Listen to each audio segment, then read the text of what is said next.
Coming up, the Clippers make a monster comeback and the Celtics blow out the Kings by more than 50. This is Locked On Now NBA.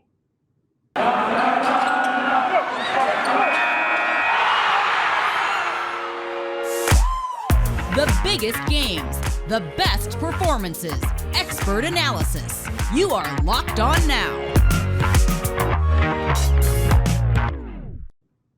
What's up, everybody? You are listening to Locked On Now NBA, local experts with the biggest stories on the hardwood. I'm your host, Daniella Bruce, and thank you for making Locked On Now your first listen every weekday. Our Locked On NBA hosts are here to help break down everything from Tuesday night in basketball. The Lakers got Anthony Davis back last night in our biggest game. Let's start there. The biggest game. Tuesday night marked the return of Anthony Davis to the Lakers lineup, and it came just in time for LA to knock off the Nets in Brooklyn. Our Locked On Lakers host tells you what he saw in the return of AD and how he immediately helped the offense. Hey everyone, this is Brian Kamenetsky, host of Locked On Lakers. Lakers win 106-96 in Brooklyn in the return of Anthony Davis after he missed 17 games with a knee injury. Not a huge night for AD. Offensively, only had 8 points in his 25 minutes, but you can see the impact that he at least can have on this team, particularly defensively. He had 4 block shots, and he was a big reason the Lakers were able to get their transition game going. They had 20 points at halftime on the break, and they are a much better team when they run offensively versus when they have to be limited to the half court.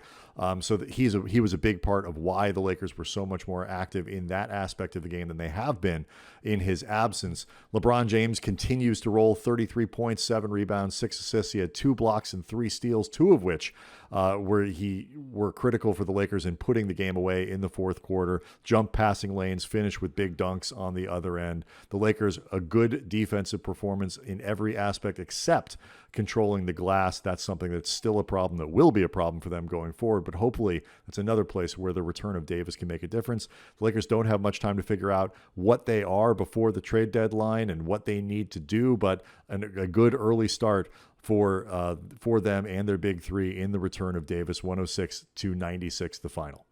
The Toronto Raptors beat the Charlotte Hornets Tuesday with a big night from Gary Trent Jr., who stepped up with other players out for various reasons. Locked On Raptors explains how Trent Jr. saved the day for Toronto.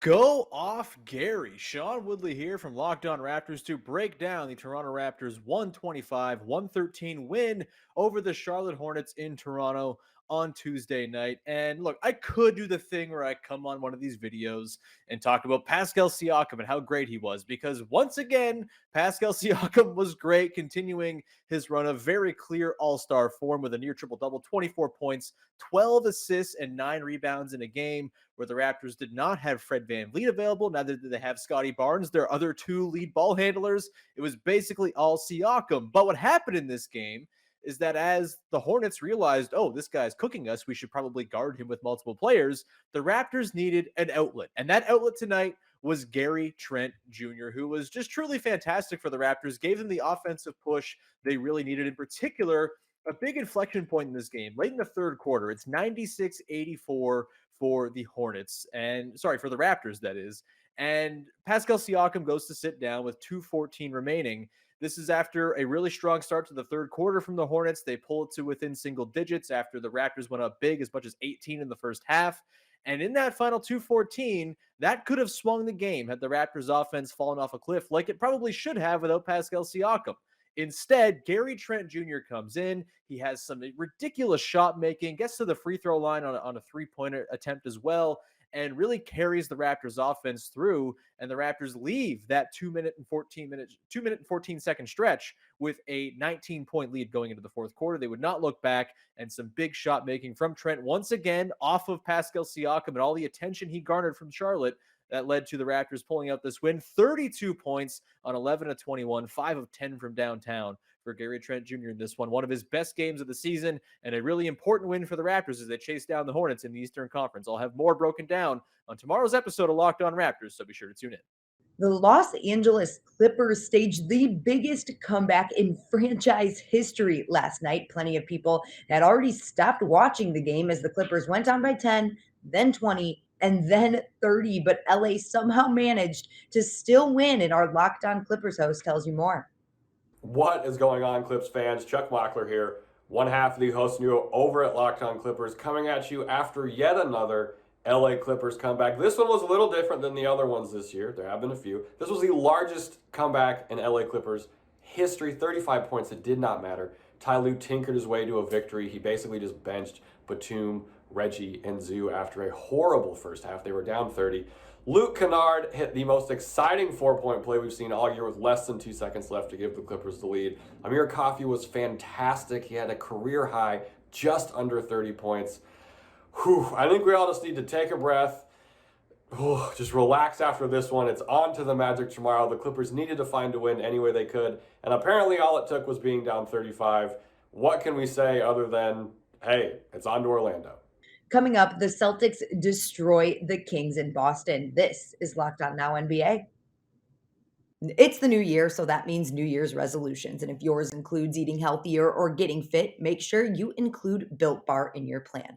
Built Bar is the protein bar that tastes just like a candy bar, but perhaps even better. Built Bars are covered in 100% real chocolate. Most Built Bars contain just 130 calories, 4 grams of sugar, 4 net carbs, and 17 grams of protein. Compare that to a candy bar, which usually has around 240 calories, 30 grams of sugar, and dozens of net carbs. And there are so many flavors to choose from: coconut almond, peanut butter brownie, raspberry, cookies and cream, salted caramel, mint brownie, and many, many more. In fact, Built is always coming out with new limited time flavors. So check out Built.com to see what's new. Right now, we have an offer for you at Built.com. You can use the promo code LOCKED15 and get 15% off your order. Again, use promo code LOCKED15 for 15% off at Built.com.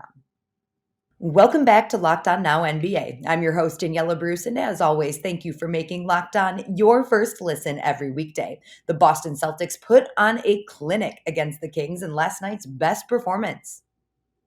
The best performance. Hold up. Our Locked On Celtics host decided to call last night's game between the Celtics and the Kings early after Boston embarrassed Sacramento. With the result decided, he decided to give us his post-game reaction before the game had even finished, live from Boston. John Corrales here from the Locked On Celtics, recording this as the Sacramento Kings, if you're watching on YouTube, and Celtics are still playing this game, but I felt safe in recording this with 2.5 minutes to go with the Celtics up 121-68, a blowout win from the start. Jason Tatum, Jaylen Brown combined for 66 points as Peyton Pritchard hits another shot. Garbage time since about midway through the third quarter. Tatum and Brown did whatever they wanted. They got to the rim. They hit threes. This was the type of game that the Celtics and Celtics fans have been looking for. The Celtics have not put a complete game together since, I don't even know when. And hey, look, it's Geno time. We haven't had Geno time in the Garden in forever. I don't even remember the last time they played this before the game was over. The Celtics have not had a dominant win like this all season long. They've needed one. They came out on a big 14-4 run, and they never really let up. There was a little scuffling in the second quarter where they played the Kings even. The turnaround point for me was the last 2 minutes of the second quarter, where the Celtics had normally let up. The Celtics actually went on a 10-0 run in the final 2:20 of the first half, and then opened the third quarter on a 10-3 run. So that 20-3 run just cemented the blowout. It was never really at risk, but the way the season has gone, that was a real danger zone for the Celtics, where they usually let up even against the bad team. So Celtics complete the blowout, much needed. They're going to be very happy as they have a couple days off and get ready to face the Atlanta Hawks and New Orleans Pelicans this weekend. I will have the whole thing covered on the Locked On Celtics podcast, so make sure you are subscribed and watch the show on YouTube. The New Orleans Pelicans didn't stand much of a chance without a list of key players and on the road against Joel Embiid and the Sixers on Tuesday. Our Locked On Pelicans host explains how New Orleans still managed to keep things competitive in Philly on Tuesday. Down 4 starters on the second night of a back-to-back, and the New Orleans Pelicans make the Philadelphia 76ers work for a 117-107 win. I'm Jake Madison, host of Locked On Pelicans and Locked On NBA. The Pels didn't care they were down their top 4 leading scorers this season in Brandon Ingram, Jonas Valanciunas, Devontae Graham, and Josh Hart. They didn't care it was the second night of a back-to-back or that they got to their hotel at 3:30 in the morning. They came out ready to try and win this game and out-hustled the Philadelphia 76ers for about 42 minutes. But ultimately, talent won out, and the Pels had no answer for Joel Embiid, who scored 42 points, and Tobias Harris, who put in an efficient 33 points on 19 shots. Look, credit to the Pelicans on what was basically a scheduled loss given the circumstances. This team fights hard for first-year head coach Willie Green, and on nights like this, you wonder what could have been if Zion Williamson was available at the start of the year. So for more on Zion and the rest of this Pelicans team, be sure to check out the Locked On Pelicans podcast. The Detroit Pistons still lost Tuesday night at home to the Nuggets, but Detroit got the best night yet in the young career of top pick Cade Cunningham. He scored 34 points while continuing to show off his growing skills, and our Locked On Pistons host is excited for what's next. This dude, Cade Cunningham, man, he's crazy, bro. Locked On Pistons host Cook Heel here. The Pistons have a tough loss to the Denver Nuggets. Another good performance, a good effort performance by the Detroit Pistons. But Cade Cunningham, man, 34 points, 8 rebounds, 8 assists, 4 blocks. The only other rookie to ever do that, the GOAT himself, Michael Jordan. It was absolute joy to watch Cade tonight. It was easily his best game of the year. He was willing the Pistons into this game. It was just a tremendous game from him all around. That dude's going to be the rookie of the year. He should be rookie of the year. You got some help from Sadiq Bey, who dropped 21 points as well on 8 of 17 shooting. Them two played really well. And then another dude I thought played really well, Killian Hayes, came off the bench. He had 8 assists and no turnovers. They're starting to get a good little lineup going with him and Cade.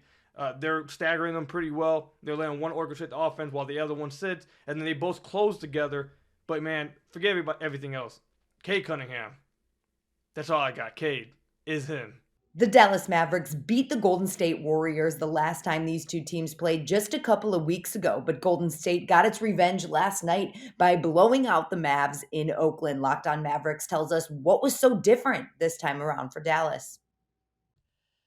The Dallas Mavericks fall to the Golden State Warriors. Hold on, fall is not a good enough word. The Dallas Mavericks get dominated by the Golden State Warriors. Nick Engstead from the Locked On Mavericks podcast here. And it goes from bad to worse in a game where the Dallas Mavericks were feeling, all right, 111 out of the last 13. Best defense in the NBA in that stretch. Feeling really good about where this team is right now. Everybody's back and getting healthy. The Mavericks go into Golden State thinking this could be another statement win for them. And they get absolutely destroyed by the Golden State Warriors. Luka Doncic was himself, but like Jason Kidd said at the end of the game, Luka was Luka at the beginning, but nobody else wanted to join him. Tim Hardaway Jr.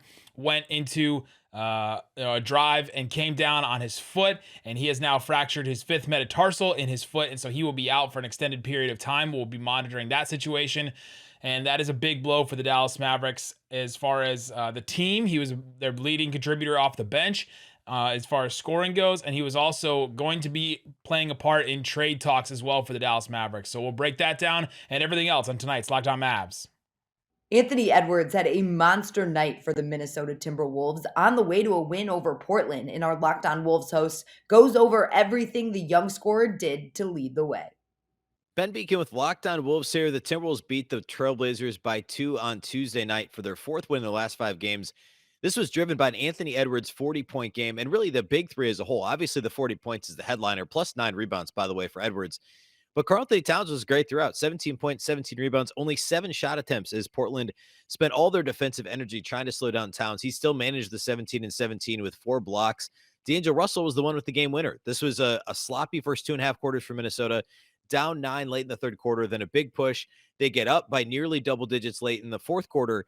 Portland goes on a 10-1 run, ties the game, but D'Angelo Russell goes left in the final 10 seconds, shoots a tough runner against Anthony Simons. Simons pins it against the glass, but it is a goaltend. Back on the other end, Simons is bothered by the length of Jaden McDaniels at the buzzer, misses the potential game winner, and the Wolves hold on to win by 2. Again, Anthony Edwards' 40 was phenomenal. D'Angelo Russell, the big shot late, and Karl Anthony Towns doing a little bit of everything throughout the game. So, a really fun one. We're going to talk all about it on the post-game pod here today. Be sure to tune in to Locked On Wolves. That's all for today's Locked On Now NBA. Thank you to all our Locked On NBA hosts for keeping us up to date on everything that happened in basketball yesterday. And thank you for making Locked On your first listen every weekday. Now that you're done here, head over to Locked On NBA or your local team's Locked On podcast. I'm Daniella Bruce, and this has been Locked On Now.